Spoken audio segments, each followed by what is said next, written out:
Well, I gotta say, I've been pretty happy with the baseball these last 3 days. At least Oh yeah.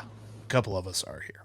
Welcome in to the Locked On Reds, Locked On Rangers crossover as we recap 3 games at Great American Ballpark for the Texas Rangers and the Cincinnati Reds.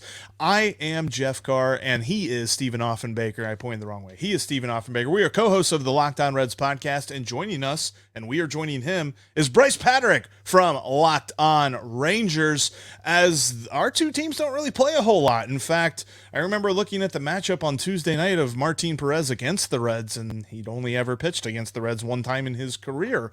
But we're going to get into our big thoughts about this series. We're going to look at some guys who impressed us on the other side of the diamond and what our two teams can look forward to moving forward as we get into the season. But Locked On Reds and Locked On Rangers, we are both part of the Locked On Podcast Network. We are your team every day, and we thank you to our everydayers who are out there listening to us. Make sure you drop us a line in the comments section. Let us know that you're an everydayer.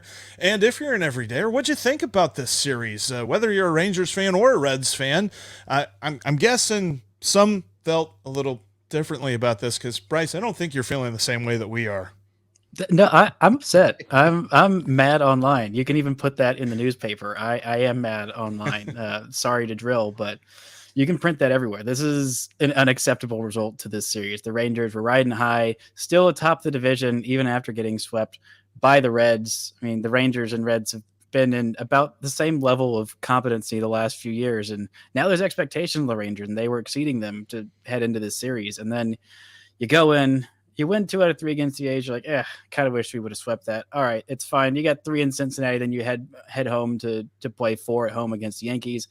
You'll probably take 2 out of 3 against this Reds team. Nope. Here comes the 1-run stupid loss at the beginning of the series. Okay, whatever. It's a 1-run loss. It's fine. Then you lose another 1-run loss with a 6-0 lead heading into the 7th and a bullpen that up to this point had been pretty good. Granted, they hadn't been tested in a whole lot of close games.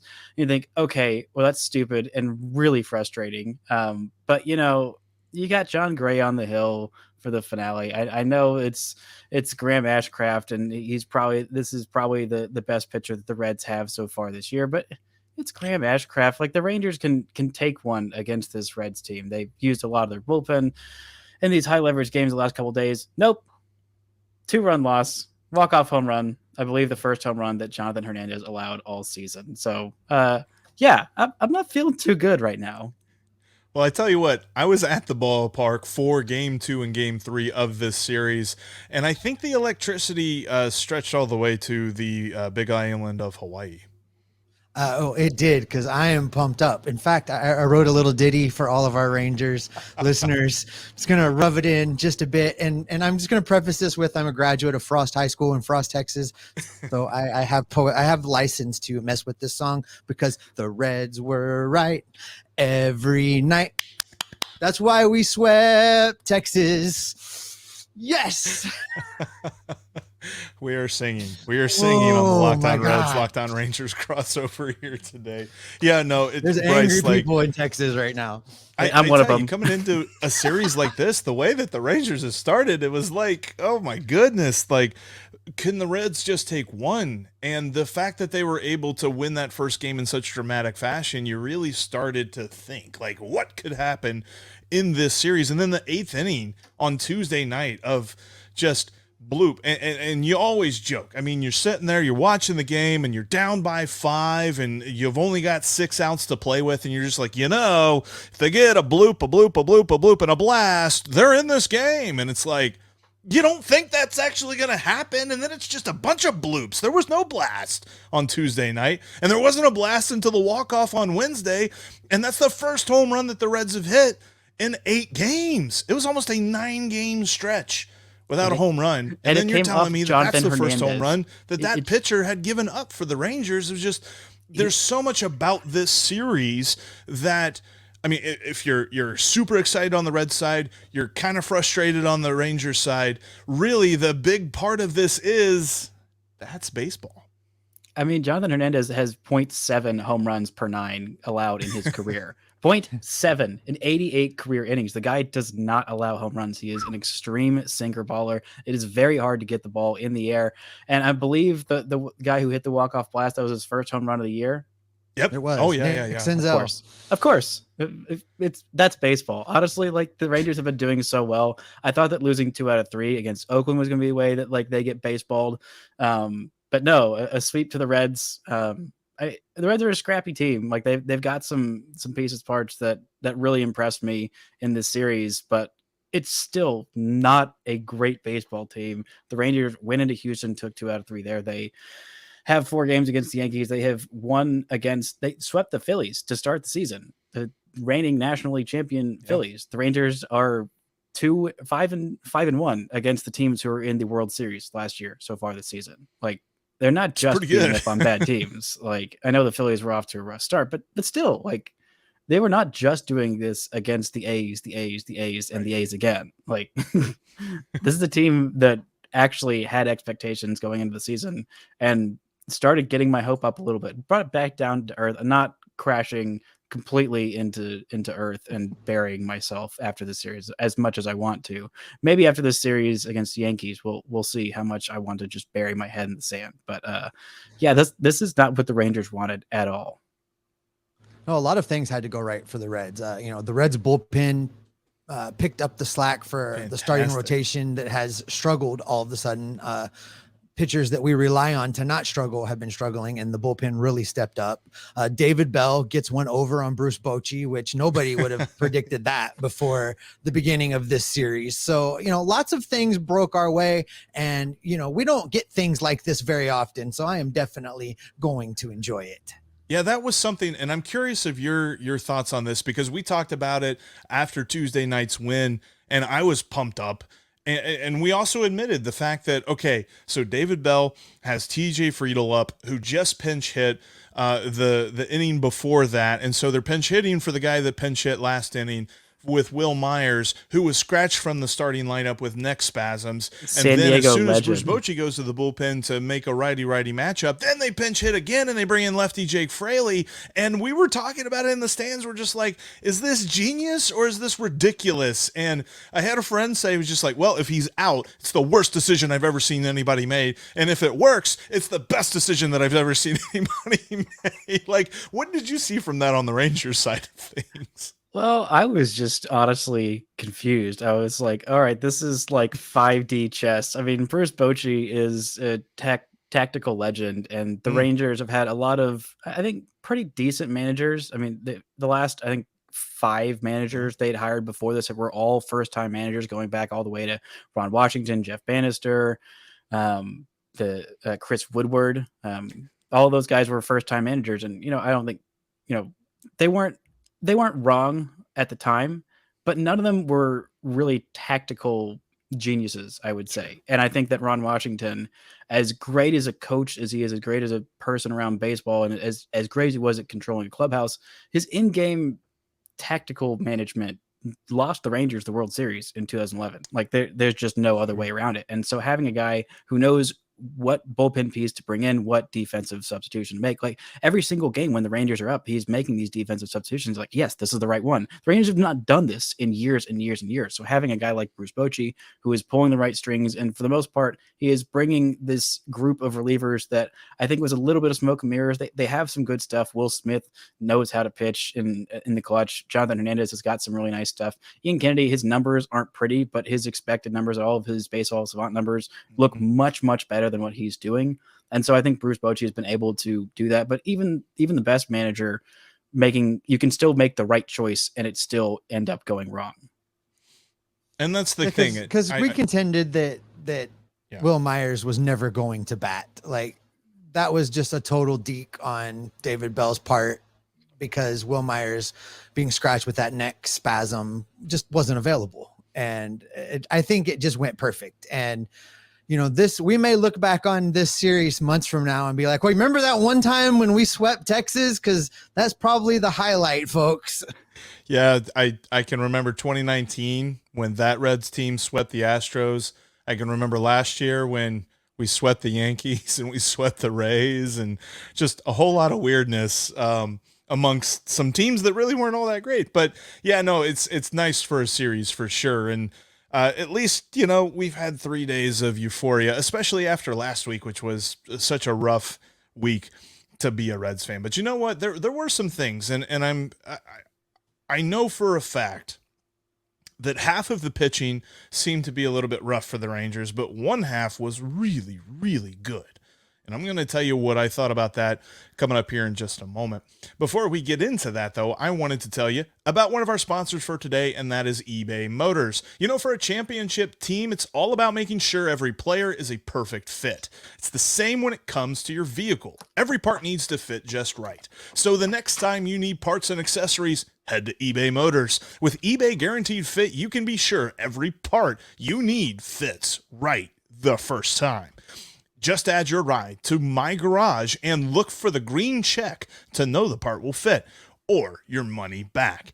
Because just like in sports, confidence is the name of the game when you shop at eBay Motors. And with over 122 million parts to choose from, you'll be back in the game in no time. After all, it's easy to bring home a win when the right parts are guaranteed. Get the right parts, the right fit, and the right prices on ebaymotors.com. Let's ride. Eligible items only. Exclusions apply. You can catch all of the hometown broadcasts for the Reds and the Rangers on Sirius XM. Just download the SXM app and search Reds or Rangers. Make sure as well, thank you so much, by the way, for checking out today's Locked On Reds, Locked On Rangers crossover. And thanks for checking us out as your first listen every day. Coming up tomorrow, we're going to get you ready on Locked On Reds for a weekend series against the Oakland A's. Oh my gosh, I don't want to get ahead of myself, but it feels like some opportunity there. Meanwhile, Bryce, they got a huge series against the Yankees coming up. What are you feeling about that?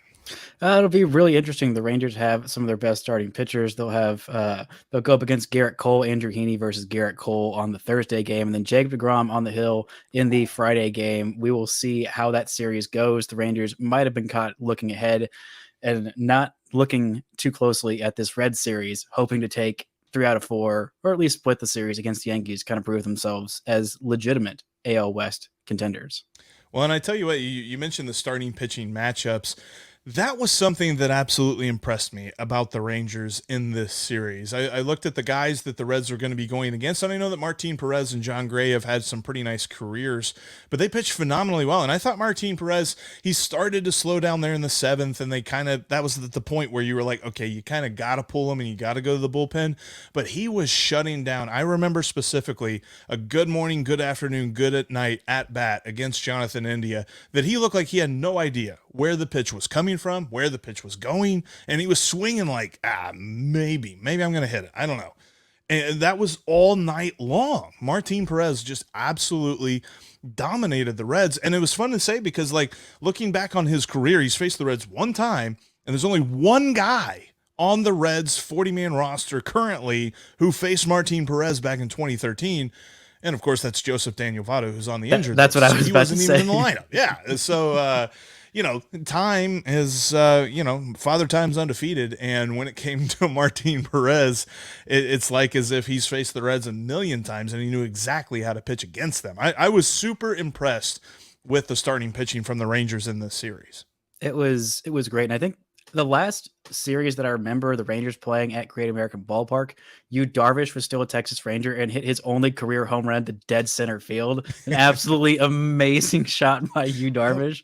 But Martin Perez and the starting pitching staff, that's really what it's been all about this year. Martin Perez last year, people might not have realized he was absolutely incredible. He made his first All-Star team at age 31. He spent a few years away from Boston. He was a homegrown Texas Ranger, a guy who was a top prospect and just never really could quite figure it out. The stuff was pretty good. He had a lot of expectations placed on him, basically said, oh yeah, this guy's going to be the next Johan Santana because he's from Venezuela and he's left-handed and he's like all this hype about him. And he came up when he was really, really young. He was 21 when he was a rookie. And he was fine. He was a fine pitcher, not that great, just kind of back into your rotation. It felt like everything would really unravel on him. He'd have these big innings where he'd, get in his own head, allow a few base runners and things would just kind of spiral.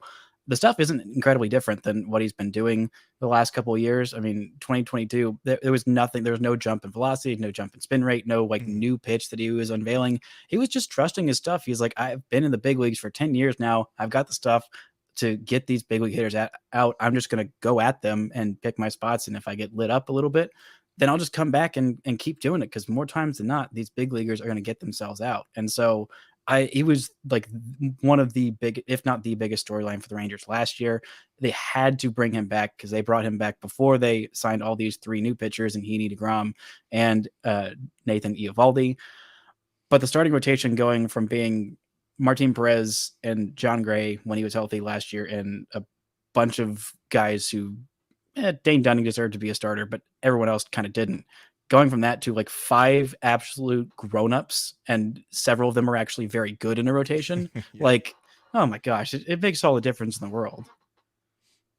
Yeah, that was something that just impressed me, Steve, is that the Reds lineup, as much as they tried, even to an extent on Wednesday, and I know that they ended up winning that game, and they did score a couple of runs against John Gray. Like the Rangers starting pitching staff really held this Reds lineup down. And I know that they struggled mightily in Pittsburgh as well, but this lineup is not that lineup that got held to 6 runs in 4 games in Pittsburgh. They are much better than that.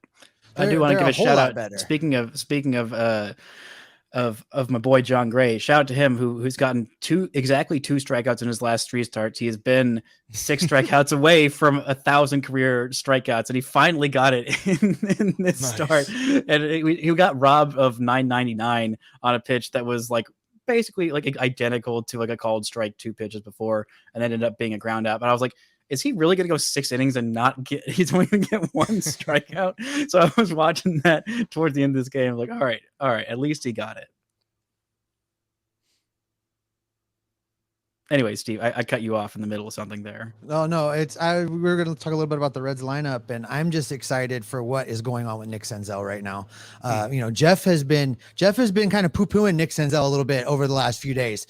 First, he called him boring and said he wasn't doing anything exciting. So Senzel goes out and has a 3-hit game. And then Jeff starts calling him Nicky One-Bagger or Nicky, I forget what he called him. Nicky One-Bags, yeah. Nicky One-Bags because he can get singles. And he goes out and hits the walk-off home run to break the home run drought. And, basically, Jeff, I think you just need to keep talking smack about Nick Senzel the rest of the way, because clearly it is having an effect. It was really good to see this team scrap and pull together and win these games the way they won these games. They can score runs in bunches. It gives me hope for what's going to come the rest of the season. Watching what TJ Friedl has been able to do, watching what Jonathan India has been able to do. And now if some of these other guys get hot and do some of the things we've expected from them all along, like Nick Senzel, he looks comfortable. He looks good over there at third base, Jeff. I don't know. We're going to have to spend some time on that later this week and talk about that a little bit. But for this Reds lineup to do what they did against a pitching staff and a bullpen that, while, not celebrated, I think we talked about this a little bit. They're not elite, but they're above average, I think. And for the Reds to not only be able to beat up on them a little bit, but then for the Reds bullpen also to give them a fighting chance all at the same time. We don't usually have all those parts come together at the same time. We don't usually get the pitching and the hitting to align. It's one or the other. So I'm super excited with the way that things played out in this 3-game set at Great American Ballpark. Well, and it needed to. I mean, this lineup had to contend against the Rangers lineup that has some dudes that are just dealing. I mean, Josh Young there in that first game had a multiple homer game. You had Nathaniel Lowe on Tuesday with the homer. Adolis Garcia came in hotter than fire. Like the Reds had to keep up with that lineup, Bryce. Yeah, it was a deep lineup, and the way you kept up by hitting both third basemen in the finale of this game in the hand with a pitch. Josh Young, thankfully, it seems like he's okay. It's just a bruise on his hand. He had to come out before he even got his second at bat. He was hit in the hand. Then current Ranger great Travis Jankowski making a amazing play, nearly made 2 amazing plays in the first inning. Former Reds great Yeah, he is second in Baseball Reference WAR on the Rangers as of right now, 0.8 WAR. He's been legitimately really good. He had, I believe it was a rib contusion. I don't think he's going to have to go on the IL. If the Rangers had to put those guys on any extended IL list, like they're really coming up on a 40-man crunch. So that would have been a real problem for them. So hopefully none of them have to miss any time. They already have Corey Seager out. But I was really impressed with the Reds and something the Rangers have not been able to do and are having some real problems on the farm right now doing is homegrown pitchers. The Rangers have been terrible, like historically terrible, like unbelievably terrible for the last like 30 years of developing like any homegrown pitchers at all, even just like competent back into the rotation guys. They just can't do it. Martin Perez kind of counts because he came back and they kind of fixed him. But, seeing former TCU great Nick Lodolo, who did get up quite a few bombs. It's still, I like the kid. I think he's going to be a good starter. Graham Ashcraft really impressed me in this one. And I always turn on the TV for some MLB TV for some Hunter Green, because that guy is really fun to watch. The Rangers have not been able to do that. They have a lot of top prospects that are highly touted pitchers. Jack Leiter's had some real struggles the last couple of years. Maybe Kumar Rocker is the one who breaks through. Maybe Cole Winn figures it out. Maybe Cole Reagans moves into the starting rotation eventually and figures it out. But like the Rangers have just not been able to develop any homegrown starting pitching. And to see three of these guys for the Reds, who I think are going to be pretty decent starters for the long term. I mean, Hunter Green just signed that extension for the next 6 years, I think. And like, I would really like to be able to do that for the Rangers. Granted, it also nice to be able to combine that with the heavy spending. That's how you get the really good teams. But still, I'm a little jealous of that Graham Ashcraft fellow. Would like to be able to grow one of those on the farm. Well, you got a guy in your farm system who shares the last name Leiter, and we're not going to mention his father, but we don't like him in Cincinnati. But you did mention a key to the Reds moving forward: Graham Ashcraft, Nick Lodolo, Hunter Green. What do they do? That's a key to the Reds moving forward, and we're going to get into some keys for the Rangers as to how they can reach their goals this season as we move past this series. That's coming up right after this. I want to tell you about one more sponsor, that is BetterHelp. The show is brought to you in part by BetterHelp. I am always learning new things about myself. I'm a person who is comfortable in my own skin. Just as soon as I feel that I've mastered something, though, something new comes along for me to overcome. We weren't meant to do this all by ourselves. Whether you're a friend, or through friends or family, we all need someone to talk to. What if you feel like there's no one else you can turn to, though? There's always help out there. BetterHelp connects you with a licensed therapist who can take you on that journey of self-discovery from wherever you are. It's entirely online, designed to be convenient, flexible, and suited to your schedule. Just fill out a brief questionnaire to get matched with a licensed therapist and switch therapist anytime for no additional charge. Discover your potential with BetterHelp. Visit BetterHelp.com/LockedOnMLB today to get 10% off your first month. That's BetterHelp.com/LOCKEDONMLB to get 10% off your first month. You can follow us on Twitter. You can follow me at Jeff Carr with 3 Fs. You can follow Steve at S. Offenbaker with 2 Fs. And you can follow Bryce at Bryce Patrick, because, he can spell his name the way that he's supposed to spell it, because he's cooler than us, I guess. I don't know. But for takes in between episodes on the Reds and the Rangers, check us out on Twitter that way. And speaking of which, you can get the hometown broadcast for both teams, for the Reds and the Rangers, on SiriusXM. Just download the SXM app and search Reds or Rangers. All right, guys, coming out of this series, I think we've seen some encouraging things for both teams. Even though I know the Rangers got swept, there's obviously the encouraging parts of the lineup and of the starting rotation. There's encouraging parts for the Reds and the bullpen and the lineup, and I guess Nick Senzel. But what is the most encouraging thing, and what is something that the Rangers can take away from these 3 games in Great American Ballpark? Leaving the state of Ohio. Nothing good has happened there these last few days. It's been rough. No shade to the state of Ohio, except for slight shade to the state of Ohio. But the Rangers just need to get out of there. This is their worst early season series at all. And they haven't faced much adversity. This is adversity. They needed to learn from it. They needed to figure that out. They've got some tougher series headed along the way. Seeing Josh Young come out of there, thankfully, hopefully he won't miss too much time, maybe just like a day or so. Seeing him heat up with the bat, seeing Marcus Semien continue to be incredible on the road.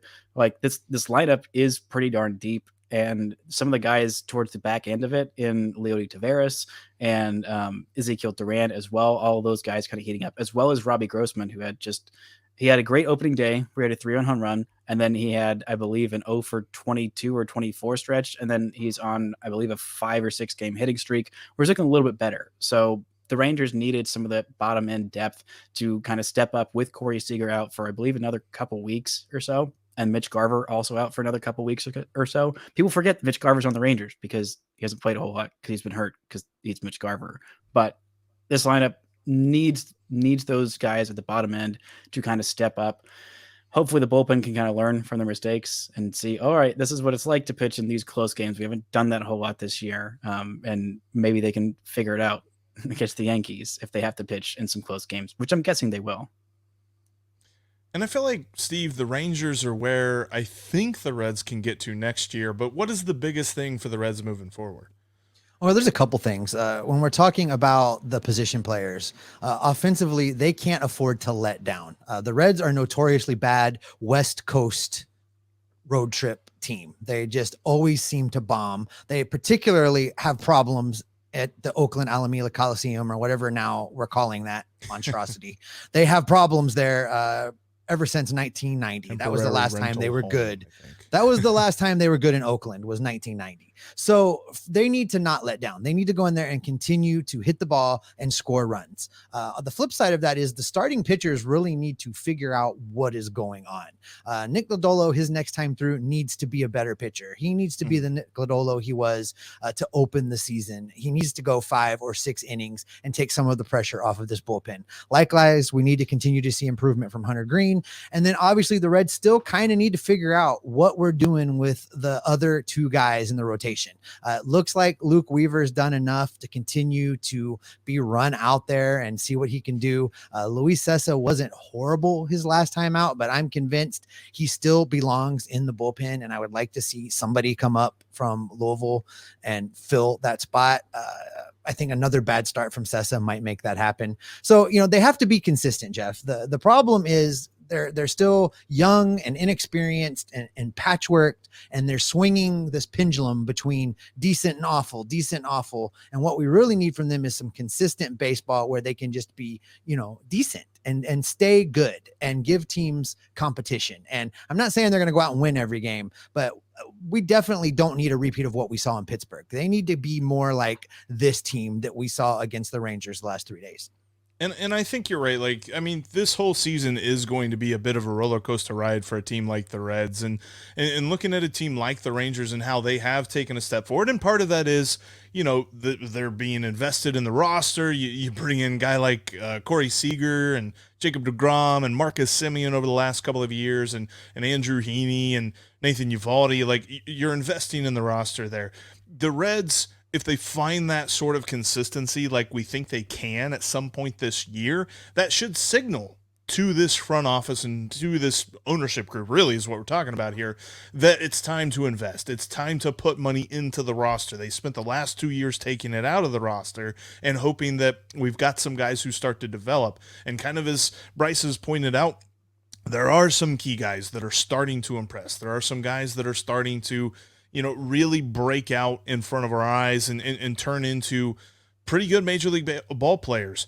And then there's still some parts of this roster that are kind of black holes. So how do you fill those black holes? You mentioned Luis Cessa, coming up in this Oakland series, I expect him to pitch well.